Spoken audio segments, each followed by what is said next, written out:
গোয়ালিয়রে ভারতের বিপক্ষে প্রথম টি-20 ম্যাচে পাত্তাই পায়নি বাংলাদেশ। বাজে ব্যাটিংয়ের কারণে প্রথমে ব্যাট করে 127 রানে অল আউট হয়ে যায় শান্তর দল। জবাবে 49 বল হাতে রেখে লক্ষ্যে পৌঁছে যায় স্বাগতিকরা। ম্যাচ শেষে সেই ব্যাটিং ব্যর্থতা নিয়েই প্রশ্ন উঠেছে। আর টাইগার অধিনায়ক শান্ত পুরনো কথা গুড়িয়ে ফিরে নতুন করে বললেন, কোনো সিরিজে ব্যাটিং ব্যর্থতার জায়গা ব্যাখ্যা দিতে গেলে অধিনায়কেরা দেশের মাটিতে উইকেটের দোষ দেন। কারণ বাংলাদেশে যে পিচ তৈরি করা হয় তা 140 কিংবা 50 রানের জন্য উপযোগী। আর ব্যাটসম্যানরাও জানে ওই রান কীভাবে করতে হয়।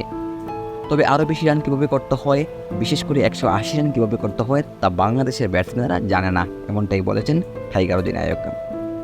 শান্ত বলেন, আমাদের অবশ্যই সামর্থ্য আছে বলে আমি বিশ্বাস করি, তবে দক্ষতা উন্নতির অনেক জায়গা আছে। আমি যদি গত 10 বছর দেখি, আমরা ওই রকমই ব্যাটিং করে যাচ্ছি, মাঝে মধ্যে হয়তো ভালো ব্যাটিং করি। টাইগার অধিনায়ক আরও বলেন, আমি শুধুমাত্র উইকেটকে দুষব না, এখানে মানসিক অনেক ব্যাপার থাকে। ব্যাটিং ভালো হলে ভাগ্য বদলাবে, এমনটাই মনে করেন শান্ত। বাংলাদেশ অধিনায়ক বলেন, আমরা এর চেয়েও ভালো দল, অনেকদিন ধরেই এই সংস্করণে ভালো করছি না। আগামী 9 অক্টোবর দিল্লিতে দ্বিতীয় ম্যাচ অনুষ্ঠিত হবে বাংলাদেশ এবং ভারতের মধ্যকার। সেই ম্যাচে জয়ের কোনো বিকল্প নেই, সিরিজ বাঁচাতে হলে বাংলাদেশের।